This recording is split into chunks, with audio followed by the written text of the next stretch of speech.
Welcome to the World Report Economic Update. America is now an energy exporter.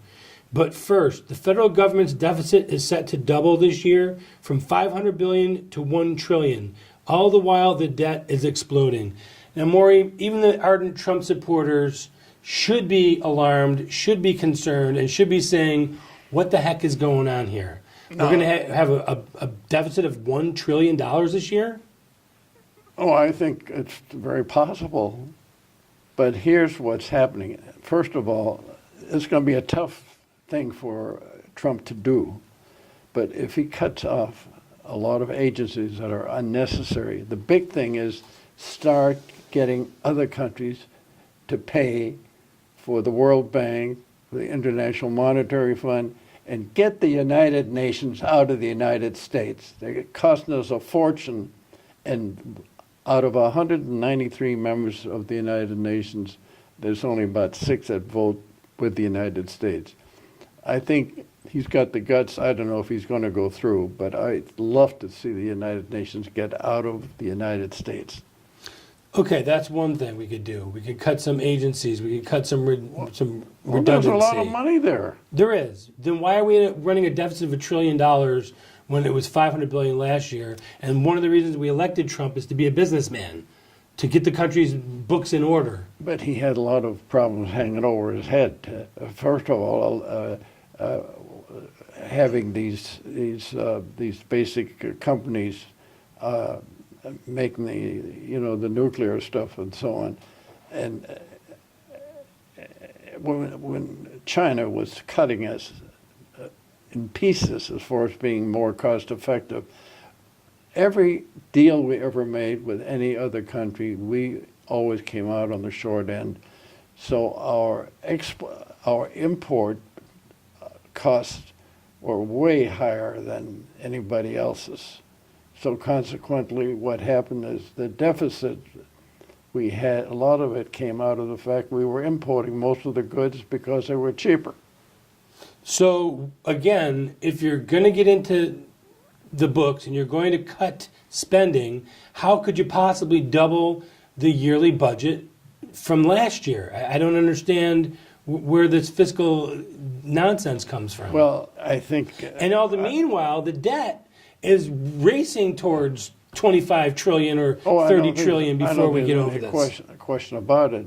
It's what are we going to do with it? I said there's only one way to do it, and that's a harsh way of doing it. First of all, not let us pay for every organization that we belong to, starting from the United Nations and IMF and World Bank, NATO, whatever. We pay most of this ourselves.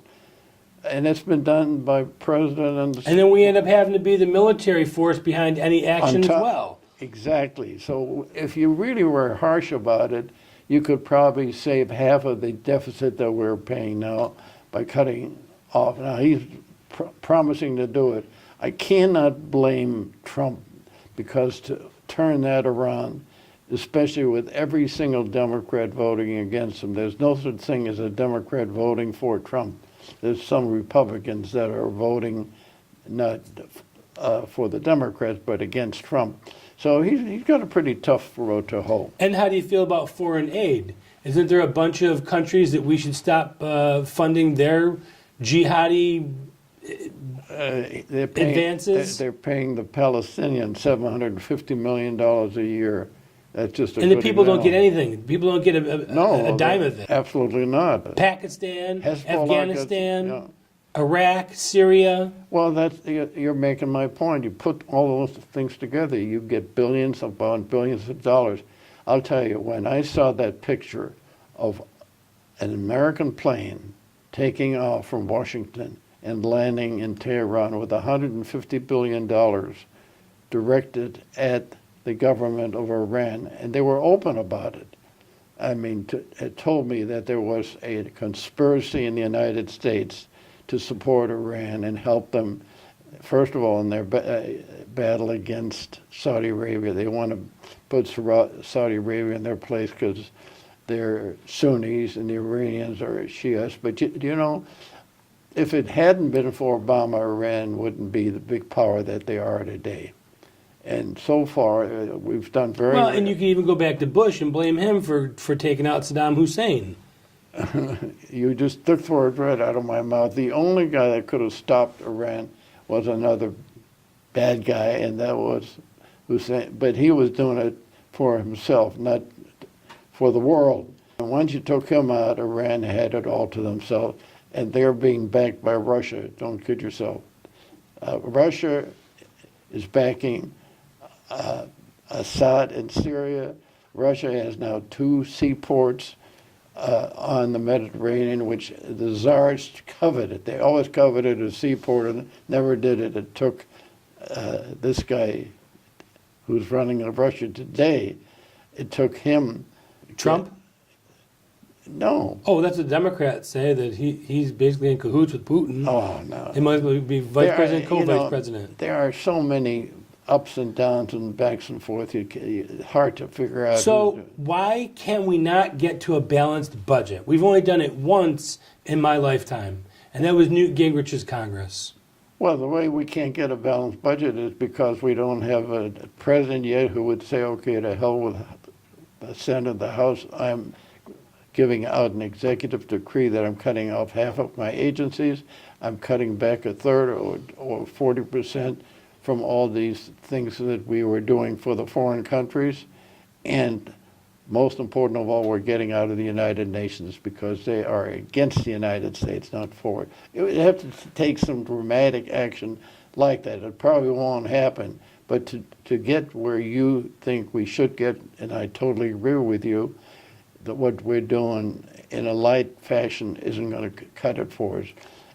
Because first of all, the money that's being spent now for higher wages, and ironically, by rebuilding our manufacturing and production capabilities, by the fact we're producing oil and natural gas in this country in record numbers, all those are wonderful as far as generating money for business, but they're not helping us as far as the government's concerned. And I think that's an excellent segue because that's where I was headed next.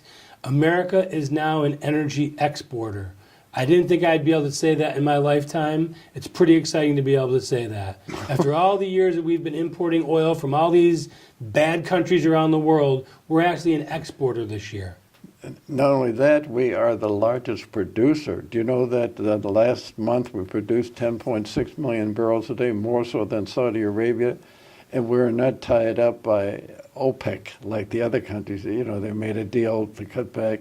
So they're stuck with each other. We can keep doing it. And, there's a real irony here.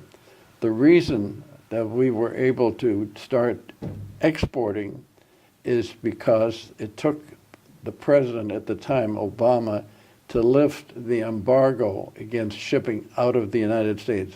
If you recall, when Israel was being supported. I'd have to say it was by mistake, but he didn't do it for America's betterment, I can tell you that. No, he did it because he wanted to finish off his last quarter and have the Republicans support him in spending the money needed to finish off his responsibilities.